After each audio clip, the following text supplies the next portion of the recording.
यदि आमा बाबालाई ठगेको छौँ भने ठिक छ, हिजो जे गर्यौँ जस्तो गर्यौँ के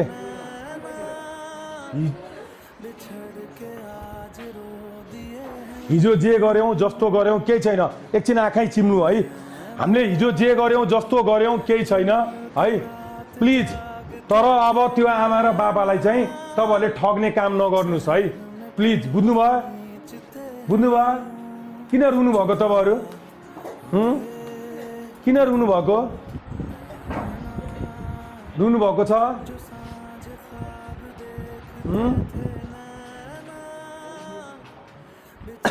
के भयो कान्छा? के भयो यहाँ त? किन रोक्यो? Okay easy. तपाईँलाई म एउटा सानो उदाहरण देखाउँछु है त। यो के हो भन्नुहोस् त? कति पैसा हो? यो चल्छ है? पक्का चल्छ नि?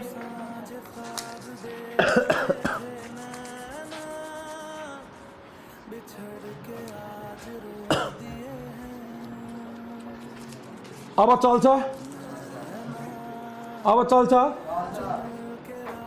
अघि भन्दा फरक छ कि छैन यो नोट? फरक छ, तर चल्छ कि चल्दैन? त्यस्तै हो। तपाईहरु चल्छ।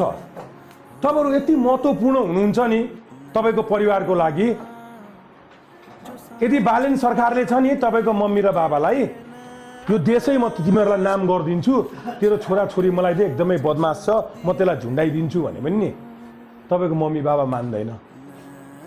किन मान्दैन थाहा छ? तपाईहरुलाई त्यति माया गर्छ के त्यो परिवारले। अनि तपाईहरुले त्यही परिवारलाई ठगिरहनु भएको छ के दिन रात। हेर्नुस्, यसैले मैले त हिजो नसाको समस्यामा परेर नसा खाएर ठगे। तपाईले नसा नखाएर ठग्नु भएको छ कि छैन? त्यो चीज खोज्नुस् के आफूलाई। तपाईले नसा नखाएर ठग्नु भएको छ कि छैन त्यो तपाईहरु खोज्नुस्, हेर्नुस्। अनि त्यसपछि मैले के गरी भन्दाखेरि त मलाई मेरो बाबाले आफ्नो कोठामा छिर्न दिनु हुन्थेन। मम्मीको 15-20 वटा साडी, 8-9 तोला सुन, घरमा तामाको गाग्रो, पित्तलको गाग्रो, खड्कलो केही पनि बाँकी राखिन के। बाबाको सुटको कपडाहरू हरेक चीज लगेर मैले बेची के। लास्टमा यति दिक्क प्याक्क हुनुभयो नि मेरो बाबा, पुलिस चौकीमा मात्रै म 12-14 चोटि परेँ। हेर्नुस्, पुलिस चौकीमा। लास्टमा मेरो बाबा यति दिक्क प्याक्क हुनुभयो, ल त अब मरे पनि मर त, जेसुकै गर, म सक्दिन। मलाई एकदमै गाह्रो भयो तैले गर्दाखेरि। अनि मैले के गाह्रो भयो तपाईँलाई भन्नु न।